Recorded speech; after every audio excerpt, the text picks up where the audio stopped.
Growing up, parents got me a guitar. Said you could do anything, kid, you could go far. Dua kemenangan beruntun timnas Indonesia ternyata bukanlah akhir cerita. Justru di balik hasil yang membuat publik mulai percaya diri itu, muncul sebuah pertanyaan besar yang mulai beredar di kalangan pecinta sepak bola tanah air.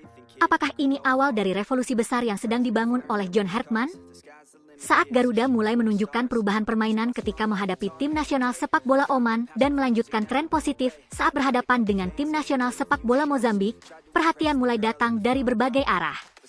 Apa yang sebelumnya dianggap hanya momentum sesaat kini mulai dipandang sebagai sesuatu yang lebih serius.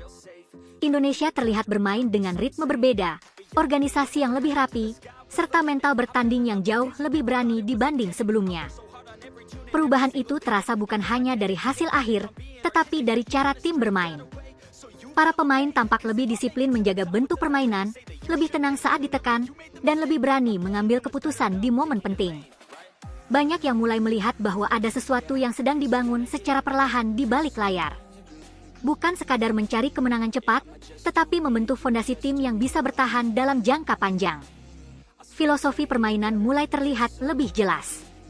Setiap pemain yang masuk ke lapangan seolah memiliki peran yang sudah dipahami dengan baik. Tidak lagi hanya mengandalkan momen individu, tetapi bergerak sebagai satu kesatuan. Yang menarik, ketika performa sebuah tim mulai naik, yang paling cepat menyadarinya seringkali bukan pendukung sendiri, melainkan para calon lawan. Kabar yang beredar menyebutkan bahwa perkembangan timnas Indonesia mulai mendapat perhatian lebih luas. Bukan karena satu pertandingan, melainkan karena perubahan pola permainan yang terlihat konsisten. Indonesia mulai dipandang sebagai tim yang tidak lagi mudah ditebak. Cara menyerang berubah, intensitas bertahan meningkat, dan transisi permainan terlihat lebih matang. Jika sebelumnya Indonesia sering dianggap tim yang hanya sesekali memberi kejutan, sekarang mulai muncul anggapan bahwa Garuda sedang mencoba membangun identitas baru. Di tengah meningkatnya perhatian tersebut, kembali muncul pembahasan yang selalu membuat publik antusias, yaitu kemungkinan hadirnya tambahan kekuatan baru dalam proyek besar ini. Nama Pascal Struijk kembali dikaitkan dengan masa depan Garuda. Bek dengan karakter kuat, tenang, dan punya kemampuan membangun serangan dari belakang itu kembali menjadi bahan diskusi. Tidak berhenti di situ, nama Reno Muns juga kembali muncul dalam berbagai pembicaraan. Kemudian ada pula nama Dean Zimmergen yang kembali dikaitkan dengan arah pembangunan skuad Indonesia. Sampai saat ini tentu belum ada kepastian dan semuanya masih sebatas pembicaraan publik, tetapi kemunculan nama-nama tersebut membuat imajinasi pendukung semakin besar. Bayangkan jika proyek ini benar-benar berkembang sesuai harapan. Timnas Indonesia tidak lagi hanya memiliki 11 pemain inti yang kuat, tetapi juga kedalaman skuad yang kompetitif di setiap posisi. Persaingan sehat di dalam tim akan meningkat. Pemain yang tampil bagus akan terus mendapat kesempatan, sementara yang performanya menurun harus kembali berjuang. Inilah yang selama ini menjadi ciri tim besar, bukan hanya memiliki pemain berkualitas, tetapi juga sistem yang membuat semua pemain berkembang bersama. Namun di balik semua optimisme itu, ada satu hal yang tidak boleh dilupakan. Dua kemenangan tetaplah dua kemenangan. Perjalanan sesungguhnya justru baru dimulai. Semakin besar sorotan yang datang, semakin tinggi juga ekspektasi yang harus dijawab. Lawan akan mulai mempelajari permainan Indonesia. Tekanan akan meningkat. Kritik akan datang saat hasil tidak sesuai harapan. Dan disitulah proyek besar benar-benar diuji, bukan saat menang, tetapi saat mampu bertahan ketika menghadapi tantangan. Jadi pertanyaannya sekarang bukan lagi apakah Indonesia bisa menang lagi atau tidak. Pertanyaannya adalah, apakah kita sedang menyaksikan awal lahirnya generasi timnas Indonesia paling kuat sepanjang sejarah? Jika revolusi ini benar-benar berjalan sesuai rencana, mungkin beberapa tahun ke depan orang akan melihat dua kemenangan ini, bukan sebagai puncak cerita, tetapi sebagai titik awal perubahan besar sepak bola Indonesia. Dan jika benar semua ini adalah awal dari sebuah revolusi, maka tahap berikutnya justru akan menjadi bagian yang paling sulit. Karena membangun tim hebat bukan perkara menang 2 atau 3 pertandingan, melainkan menjaga arah ketika semua orang mulai berharap terlalu tinggi. Di titik inilah ujian sebenarnya dimulai. Publik mulai menuntut kemenangan yang lebih besar, permainan yang lebih indah, dan hasil yang semakin konsisten.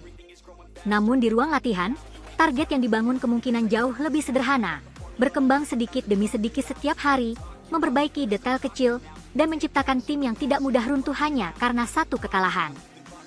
Perubahan besar dalam sepak bola jarang terjadi secara instan. Tim-tim yang sekarang dianggap kuat pun dulu memulai dari proses panjang yang penuh keraguan.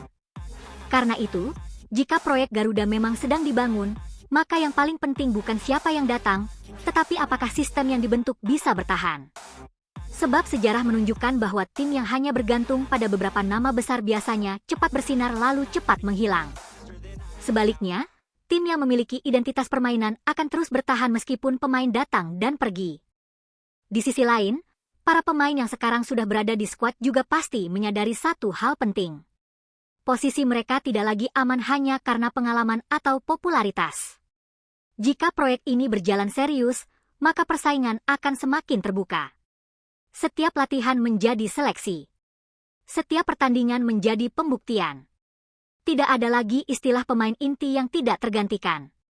Yang bertahan adalah yang mampu menjaga performa dan mengikuti perkembangan tim. Dan justru disitulah banyak pendukung mulai merasa antusias. Untuk pertama kalinya dalam waktu yang lama, pembahasan tentang timnas Indonesia mulai bergeser. Bukan lagi soal siapa yang harus disalahkan ketika kalah, tetapi siapa yang paling cocok masuk ke sistem yang sedang dibangun. Bukan lagi hanya berharap keajaiban di satu pertandingan, tetapi mulai membayangkan seperti apa wajah tim ini 2 atau 3 tahun ke depan. Lalu bayangkan skenario yang lebih besar lagi. Jika fondasi ini terus dijaga, jika regenerasi berjalan, jika kualitas pemain meningkat, dan jika tambahan kekuatan benar-benar datang. Indonesia mungkin tidak lagi datang ke turnamen hanya untuk meramaikan persaingan. Indonesia datang dengan target. Datang untuk menang. Datang untuk membuat lawan menghitung ulang strategi mereka. Dan saat hari itu tiba, mungkin orang akan kembali mengingat momen ini. Saat semua terlihat biasa saja. Saat hanya ada 2 kemenangan beruntun yang dianggap sebagian orang sekadar hasil pertandingan biasa. Padahal tanpa disadari. Itulah momen ketika semuanya mulai berubah. Momen ketika Garuda tidak lagi meminta pengakuan, tetapi mulai memaksa dunia untuk memperhatikannya. Namun ada satu pertanyaan terakhir yang sampai hari ini belum bisa dijawab siapapun. Ketika timnas Indonesia nanti benar-benar mencapai level tertinggi, siapa yang akan dikenang sebagai orang yang pertama kali menyalakan api revolusi itu? Dan mungkin, disitulah cerita sebenarnya baru dimulai. Karena setelah perhatian datang, setelah pujian berdatangan, akan muncul satu hal yang jauh lebih berat dari tekanan pertandingan. Yaitu ekspektasi. Hari ini publik berbicara tentang kemenangan. Besok mereka akan berbicara tentang target. Lusa mereka mulai membandingkan. Dan perlahan, standar untuk timnas Indonesia akan berubah. Menang tidak lagi dianggap kejutan. Menang akan dianggap kewajiban. Inilah fase yang sering menentukan nasib sebuah generasi. Banyak tim pernah terlihat menjanjikan di awal. Datang dengan semangat baru, permainan baru, dan dukungan luar biasa. Tetapi ketika tekanan mulai datang, semuanya perlahan memudar. Yang tersisa hanya kenangan tentang tim yang seharusnya bisa lebih besar. Karena itu, jika revolusi Garuda benar-benar sedang dimulai, maka yang dibutuhkan sekarang bukan euforia, melainkan ketahanan. Dan ketahanan untuk tetap percaya saat hasil tidak sesuai harapan. Sebab perjalanan menuju tim besar selalu punya fase yang tidak nyaman. Ada pertandingan yang terasa berat. Ada hasil imbang yang mengecewakan. Ada kekalahan yang membuat semua orang meragukan arah yang sedang dibangun. Dan di momen seperti itu, karakter sebuah tim akan terlihat. Apakah mereka kembali ke cara lama? Atau tetap berjalan meski diterpa keraguan? Di tengah semua itu, publik mulai membayangkan sesuatu yang dulu terasa terlalu jauh untuk dipikirkan. Bagaimana jika Indonesia nanti punya skuad yang setiap posisi diperebutkan? Bagaimana jika pemain yang duduk di bangku cadangan kualitasnya hampir setara dengan pemain utama? Bagaimana jika lawan mulai datang ke Indonesia bukan dengan rasa percaya diri, tetapi dengan rasa waspada? Bayangan seperti itu dulu terdengar berlebihan. Tapi sekarang, orang mulai berani membicarakannya. Dan mungkin itu tanda perubahan terbesar.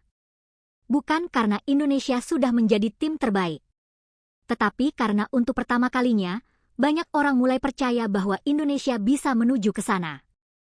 Namun revolusi tidak pernah selesai dalam satu malam. Ia dibangun dari latihan yang tidak dilihat kamera. Dari evaluasi yang tidak masuk berita.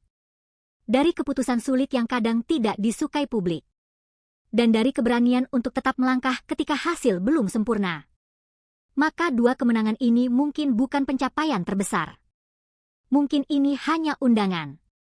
Undangan untuk percaya bahwa timnas Indonesia bisa melangkah ke level berikutnya. Dan jika nanti beberapa tahun ke depan Garuda benar-benar berdiri sejajar dengan tim-tim besar, orang akan menoleh ke belakang. Lalu berkata, ternyata semuanya memang dimulai dari sini.